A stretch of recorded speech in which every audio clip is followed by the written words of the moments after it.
বুবু আইবা তুমি আইবা গো, সেই দিন আইসা বুবু ক্ষমতা পাইবা না। খোঁজ নাই বুবু কাদের কাকার, অবস্থা খারাপ দরবেশ বাবার, হাউ নাঙ্কেল এখন সামনে আসে না।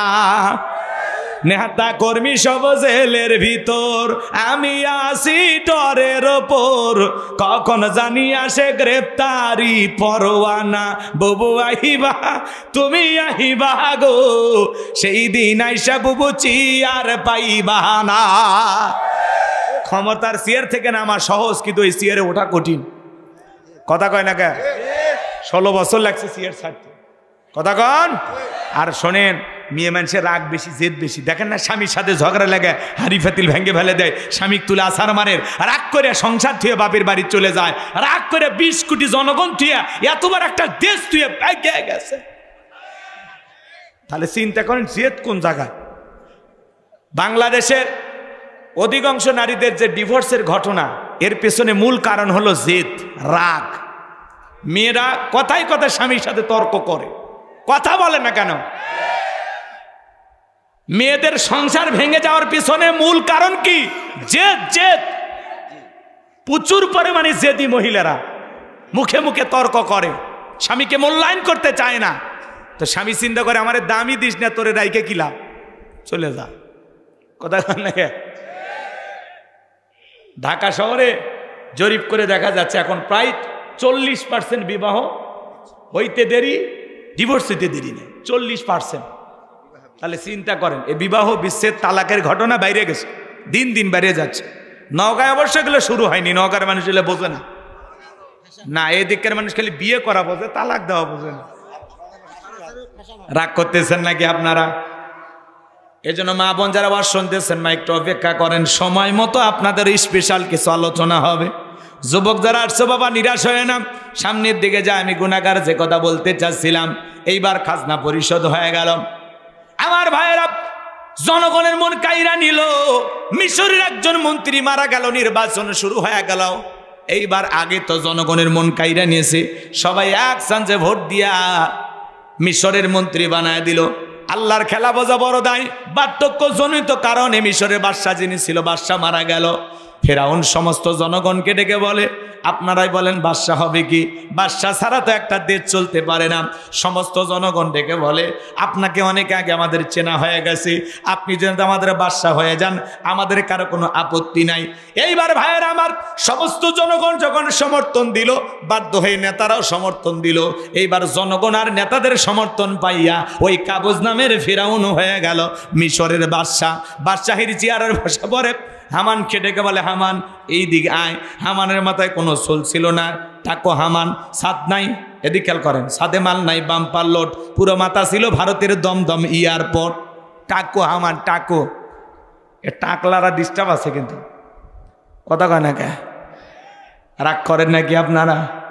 আমার ভাইয়েরা, দিল দিয়া কথাগুলো বোঝার চেষ্টা করবেন। হামানকে ডেকে বলে, হামান তুই হবি আমার মন্ত্রী। আরে আমি হব বাদশা, দুইজন মিলে দেশটা চালাবো।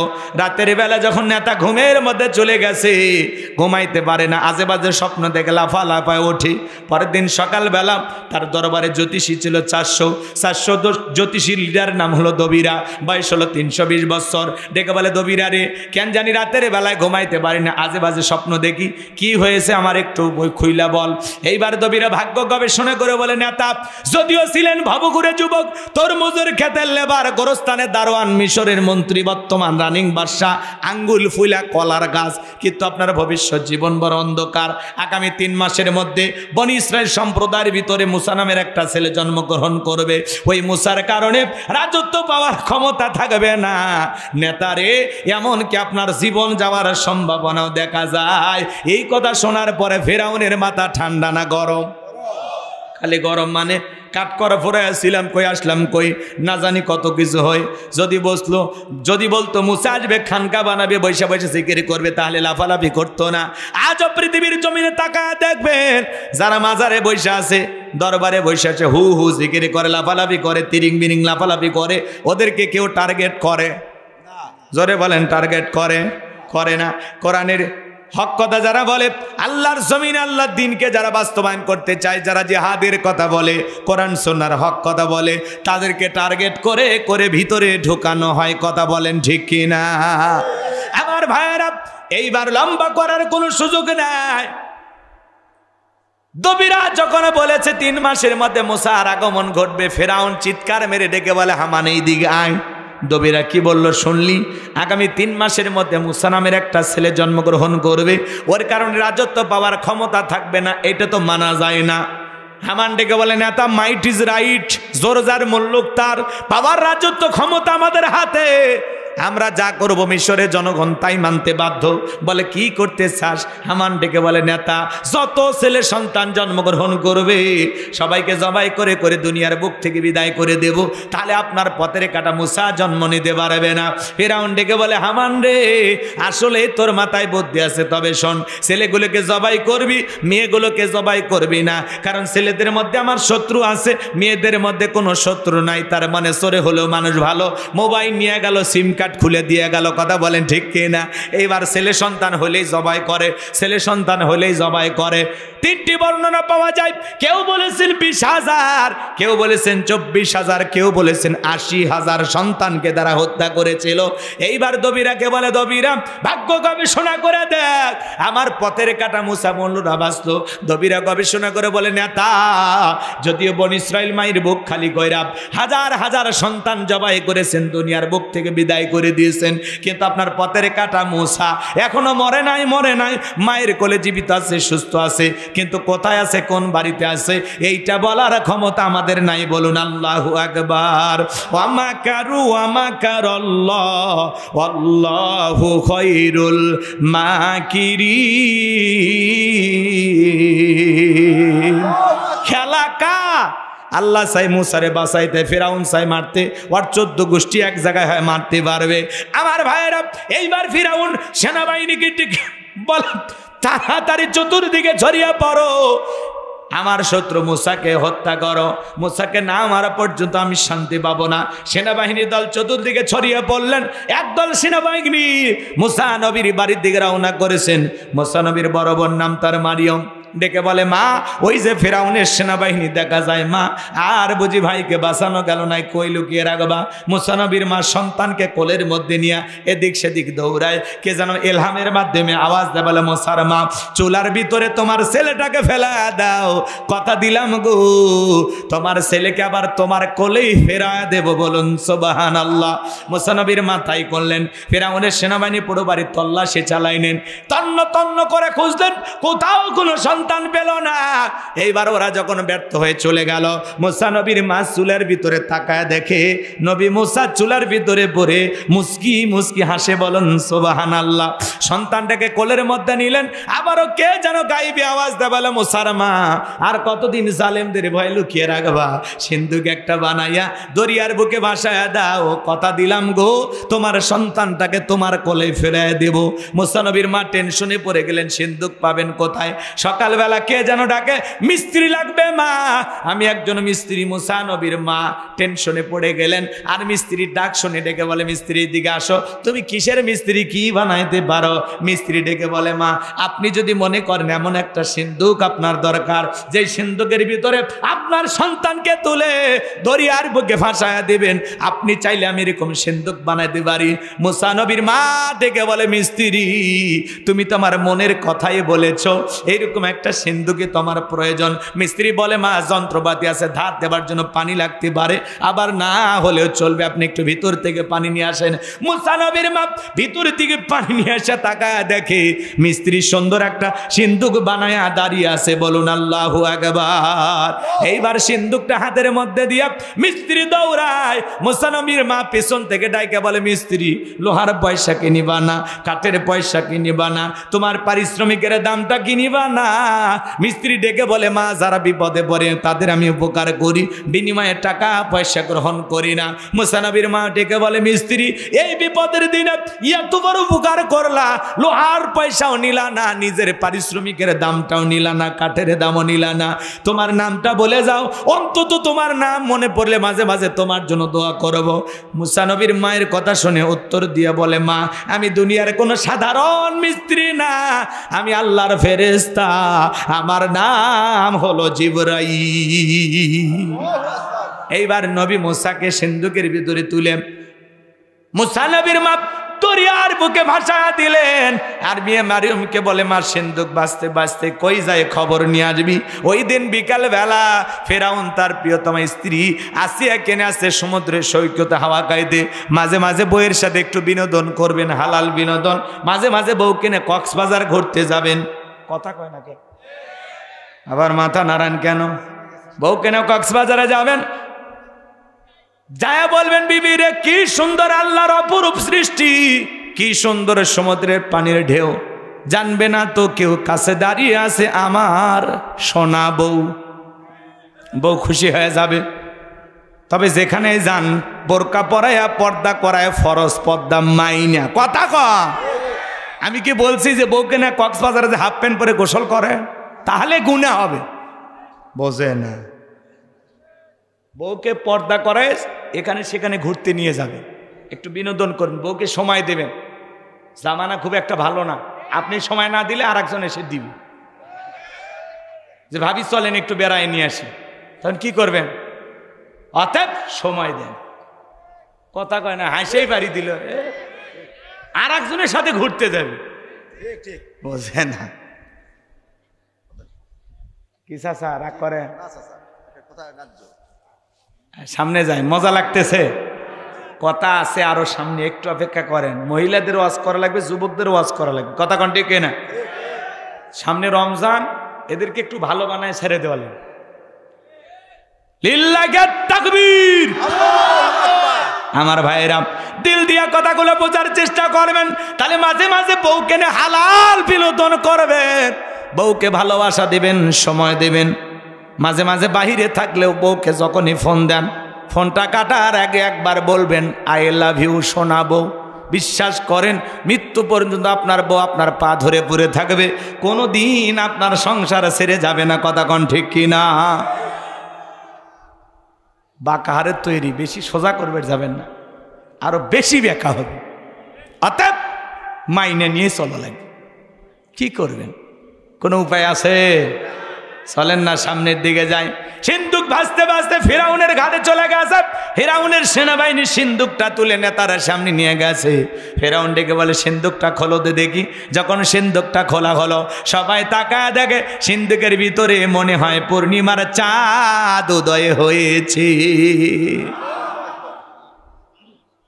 ফিরাউন ডেকে বলে তরবারি আন, জবাই করে। এটাই মুসা। আসিয়া বলে থামো, খালি মারা শিখছো, এতগুলো মাল্লা তাও কি শান্তি পাইলা না? স্বামী গো, এই ছেলেটাকে মারার আগে তোমাকে আমি বলতে চাই, এই যে সিন্ধুক দেখা যায়, এমন কাঠ কি তোমার দেশে পাওয়া যায়? ফিরাউন এইবার সিন্ধুকটা নাইরা চাইরা বলে বিবি আমি কেন, আমার বাপ দাদা 14 পুরুষও কোনোদিন এমন কাঠ দেখে না, এমন সিন্ধুক দেখে নাই।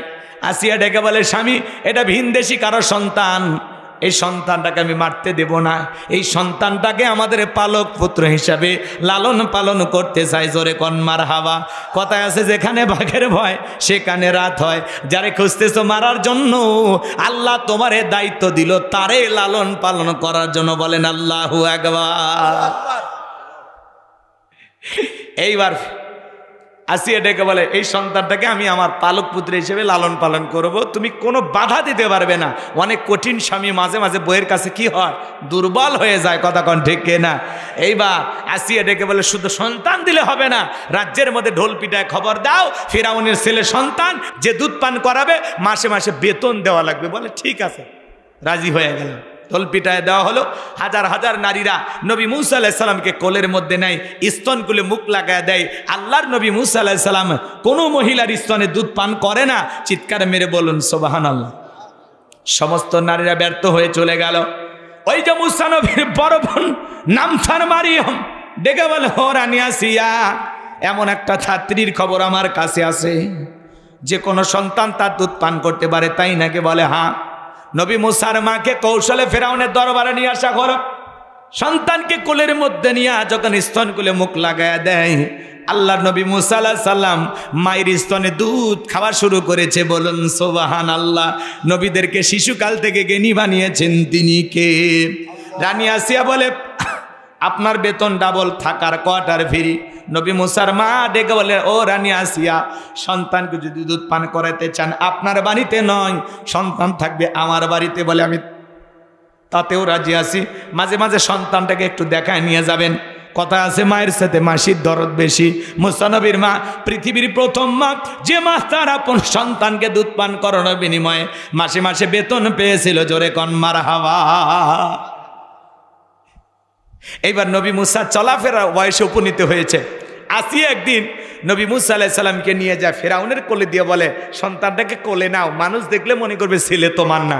মাঝে মাঝে দেখবেন মা বোনেরা বিরক্ত হয়ে কি করে, সন্তান কোলে দিয়ে বলে সামলাও, বাপের মতোই খারাপ, বাপও হারামি, আমার পেট থেকে হয়েছে ডবল হারামি। কথা কন আছে না? সন্তান যদি একটু দুষ্টমি করে 14 গোষ্ঠী গালি দেয়, আমাদের 14 গোষ্ঠী খারাপ, আর 14 গোষ্ঠী সব ভালো, সব ভালো। কথা কন। স্বামী যদি এদিক, সন্তান যদি ভালো হয় তাহলে কি বলে জানেন? মা যে ভালো, বাপের কারণে ভালো হয়েছে, মায়ের কারণে হয়েছে, হোক তাও তোরা ভালো থাক। সব দোষ আমরাই নিলাম, পুরুষ মানুষ তো কি করবেন, মাইনা নেন। রাগ করতেছেন নাকি আপনারা? এইবার আসিয়া মুসা নবীকে কোলের মধ্যে দিয়া যখন ভিতরে চলে গেছে, কি সুন্দর চেহারা নবী মুসার। কাফের হওয়ার পরে অন্তর নরম হয়ে গেছে, চুমা খাওয়ার নিয়তে যখন ঠোঁটটা বাড়াইছে, নবী মুসা আলাইহিস সালাম 12 মণ ওজনের কচি হাত দিয়ে এমন একটা থাপ্পড় বসায় দিয়েছে। ফেরাউন এত জোরে চিৎকারে মারা উঠছে, আশেপাশের লোকজন দৌড়ে আসে, বলে নেতা এত জোরে চিৎকার মারলেন, ব্যাপারটা কি বুঝতে পারলাম না। ছেলে যে থাপ্পড় মারছে এ কথা জনগণকে বললে কি ইজ্জত থাকবে? বলে আমার বাড়ি, আমি চিল্লাইছি, তোদের কি ডাকছি? চোখের সামনে থেকে সরে যা। ওদেরকে তাড়িয়ে দেওয়ার পরে চিৎকার মেরে ডেকে বলে, আসিয়া আসিয়া রে, আয় আয়, তাড়াতাড়ি করে আয়। আসিয়া বলে কি হয়েছে? সারের মতো চিল্লাও কা? কয় চিল্লাবো না, এর চোখে মুখে যে আগুন দেখছি রে আসিয়া, এ মুসা ছাড়া কেউ না, তরবারি আন, জবাই করি, পথের শত্রুটা দূর করি। আসিয়া বলে কি করেছে ছেলে? বলে এই ছেলে আমার গালে থাপ্পড় মেরেছে। আসিয়া বলে ঢং করা জায়গা পাও না, এই ছোট মানুষ কোনোদিন তোমার গালে থাপ্পড় মারতে পারে? ফেরাউন ডেকে বলে, বিবি রে কেমনে তোরে বুঝাবো, গাল তো তোর ছিল না, গাল ছিল আমার। মজা কি আমি টের পাইছি, আর থাপ্পড় ওজন বুঝে দেয়, এই ভবিষ্যতে মুসা হবে। জোরে কোন মারহাবা। অনেক কথা এখানে আছে, আর বাড়ানো সম্ভব নয়। নবী মুসার বয়স হয়ে গেল 25 বছর। কয় বছর? 25 বছরের টকবকে যুবক। কিপ্তি আর বনী ইসরায়েলের মধ্যে লাগছে ঝগড়া। মুসা আলাইহিস সালাম নিজ সম্প্রদায়ের লোকের পক্ষ নিয়ে কিপ্তিকে বলে, কিপ্তি সব জায়গায় নেতার গরম দেখাস, দেখেন না ছোট ছোট পাতি নেতা, গরমে থাকা যায় না। কয় আমাকে চিনিস? আমি অমুক নেতার আপন খালাতো বোন, তার ছোট মেয়ে বিয়ে করেছি, কি হাইব্রিড পরিচয়। ছোটখাটো একটা দলের পাওয়ার জন্য কয় আমার নেতার নাম নিতে হলে অজু করে নেওয়া লাগবে। তেলবাজি এর আগেও ছিল, এখনো নতুন করে শুরু হয়েছে। কথা কন।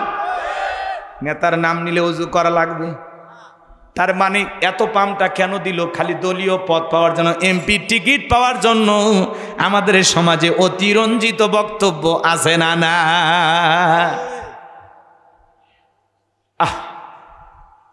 কোন নেতা কি বলতেছে ধুলায় অন্ধকার। আমি চিন্তা করি যে কায়দার পাম্পটি দেওয়া শুরু করছে, এত পাম্প কেন দিতে হবে? নেতার প্রশংসা করার অনেক মাধ্যম আছে। বলেন আমার নেতা মাজলুম, 16 বছর জুলুম সহ্য করেছিলেন, দলের হাল ছাড়েননি। হ্যাঁ, বাংলাদেশের সবচেয়ে বীর পুরুষ, অনেক কিছু বলেন, বক্তব্য দিবার পারে না। কয় নেতার নাম নিতে হলে ওযু করে নিতে হবে। আছে না নাই? এগুলো কি বলেন আপনারা? কি মাথাটাতে ঠিক আছে? একটু সংযত হয়ে কথা বলেন ভাই। এত সিনিয়র নেতা, আর আপনাদের মুখ থেকে এই সমস্ত কথা বের হয় কেন? সুদিন ফিরাইতে ফিরাইতে আমাদের ভাগ্যে কোন দিন যে চাপতেছে আল্লাহ ভালো জানে। কথা কয় না কে? রাগ করেন? যেভাবে চুরি ছিনতাই ডাকাতি চতুর্দিকে বাইরে গেছে, শান্তিতে নাই তো আমরা। পরিকল্পিতভাবে এক শ্রেণীর মানুষ এই দেশে অশান্তি সৃষ্টি করার জন্য ষড়যন্ত্র এখনো চলমান। আজকে আবার ছাত্ররা নতুন দল ঘোষণা করছে। কি দল? জাতীয় নাগরিক কমিটি। কথা কয় না কেন? নাহিদ ইসলাম পদত্যাগ করে নতুন একটা দল ঘোষণা করেছেন। সার্জিস, হাসনাত আব্দুল্লাহ সবাই মিলে এই ছাত্র আন্দোলনে, বৈষম্য বিরোধী ছাত্র আন্দোলনের যারা সমন্বয়ক, এরা নতুন একটি দল ঘোষণা করেছেন যার নাম হলো জাতীয় নাগরিক কমিটি। এই দলের ব্যানারে তারা রাজনীতি করে তারাও পার্লামেন্টে যায় জনগণের কথা বলতে চায়। এবং হাসনাত আব্দুল্লাহ বক্তব্য দিয়ে বলেছেন দিল্লির কথা অনুযায়ী গণভবনে এমপি ঢুকবে না। কথা কয় নাকি? দিল্লির কথা অনুযায়ী বাংলাদেশের গণভবন চলবে না। নতুন নতুন ছেলে পেলে এখন দেখি কি করে। দেশের খুব একটা ভালো অবস্থা আমরা নাই, আতঙ্কে দিন কাটতেছে আমাদের। কি হবে সামনে আল্লাহ ভালো জানে। অনেকে আবার ডক্টর ইউনূস সাহেব কিছুদিন আসেন, এটা নিয়েও ষড়যন্ত্র করতেছে। কি যে হবে আগামীকাল আমরা জানি না। তবে যেটাই হোক আল্লাহ যেন এই দেশের মানুষের জন্য কল্যাণকর কিছু করেন। একটু জোরে বলেন না আমিন। আর একটু জোরে বলেন আমিন। আমরা মারামারি কাটাকাটি হানাহানি দেখতে চাই না রাজনীতির নামে। আর কোন মায়ের বুক খালি হোক এটা বাংলাদেশে আমরা দেখতে চাই না। কথা বলে ঠিক না? আর কোন টেন্ডারবাজি চাঁদাবাজি বাংলাদেশে চলবে না। নতুন শান্তির বাংলাদেশ কায়েম করতে চাই। কথা বলে ঠিক না? এগুলো আর দেখতে চাই না। নতুন কিছু করেন। দেখি তরুণেরা নাহিদ ইসলাম আরে মন্ত্রীর মর্যাদা নিয়ে চাকরি করেছেন, মাত্র ব্যাংকের অ্যাকাউন্টে মাত্র 10,000 টাকা। মানে বাংলাদেশের কোনো জায়গায় কোনো ফ্ল্যাট কিনিনি, জমি কিনিনি, আমার বাপ মা 14 গোষ্ঠী কারণ আমি কিছু কিনিনি। কেমন ছেলে আসলে! যারা রক্ত দিয়ে বাংলাদেশের মানুষকে স্বৈরাচার মুক্ত করেছে, জালেম মুক্ত করেছে, এই সন্তানেরা বড় বেশি সাহসী। কথা বলেন ঠিক কিনা? এরা সামনেতেও সাহস দেখাবে ইনশাল্লাহ। আল্লাহ যেন এই তরুণদের নেতৃত্বে নতুন বাংলাদেশের যে তারা যে স্বপ্ন দেখতেছে, দেখি তো নতুন বাংলাদেশটা কেমন হয় নাকি বলেন? শান্তি চায়, ন্যায় বিচার কায়েম হবে। কথা বলেন ঠিক কিনা? আর তরুণদেরকে যে বলতে চাই তোমাদের বুক ভরা যে সাহস আছে, এই সাহসের মাঝে যদি আল্লাহর কোরআনটাকে সামনে নিয়ে পথ চলতে চাও, যে আমরা এই দুনিয়ার জমিনে আল্লাহর কোরআনকে কায়েম করতে চাই, বাংলার জমিনে আল্লাহর বিধানকে চালু করতে চাই, আমার বিশ্বাস সত্যি সত্যি বাংলাদেশে শান্তি প্রতিষ্ঠিত হবে। কথা বলেন ঠিক কিনা? কোরআন সুন্নাহর নিয়ম নীতি প্রতিষ্ঠিত হবে না যতদিন, শান্তি প্রতিষ্ঠিত হবে না ততদিন। মানুষের তৈরি করা তন্ত্র মন্ত্র দিয়া সমাজে শান্তি প্রতিষ্ঠিত করা যাবে না। এ সমাজে শান্তি কায়েম হবে সেই দিন আল্লাহর কোরআন দিয়ে জমিনটা চলবে যেই দিন। এই কথা বলে ঠিক কিনা? এই জমিন আল্লাহর আইন চালু হোক। কারা কারা লিল্লাহি তাকবীর, লিল্লাহি তাকবীর। হাত নামান ভাইয়েরা আমার। এইবার কিপ্তিকে আল্লাহর নবী মুসা আলাইহিস সালাম মারলেন একটা ঘুষি। এক ঘুষিতে কিপ্তি দুনিয়ার থেকে ডিলেট। ইন্না লিল্লাহি ওয়া ইন্না ইলাইহি রাজিউন। আল্লাহর পয়গাম্বার নবী মুসা আলাইহিস সালামের হাতের ঘুষিতে কিপ্তি যখন মারা গেল, নবী মুসা আলাইহিস সালামের বিরুদ্ধে হয়ে গেল ফিরাউনের দরবারে মার্ডারের মামলা। আল্লাহ ডেকে বলে পয়গাম্বার আর থাকা যাবে না, মাদাইনে দিকে রওনা করো। আল্লাহর পয়গাম্বার মুসা আলাইহিস সালাম মাদাইনে চলে গেলেন। শুআয়ব আলাইহিস সালামের দুইটা মেয়ের সাথে পরিচয় হয়ে গেল।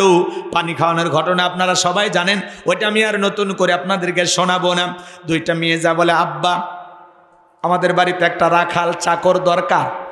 এমন একটা ছেলে আমরা পাইছি, ছেলেটা অত্যন্ত ভদ্র। কয়েকটা ঘন্টা আমরা দুইটা বোন কাটায়া দিলাম, একবারের জন্য আমাদের চেহারার দিকে ফিরেও তাকায় নাই। বাবা গো, এই ছেলেটাকে রাখাল হিসেবে রাখতে পারেন, দেখে অনেক শক্তি আছে। শুআয়ব আলাইহিস সালাম রাজি হয়ে গেলেন। নবী মুসা আলাইহিস সালামকে রাখাল হিসেবে তার বাড়িতে রাখলেন। কিছুদিন পরে তার বড় মেয়ে সফুরার সাথে বিবাহের ব্যবস্থা করে দিলেন।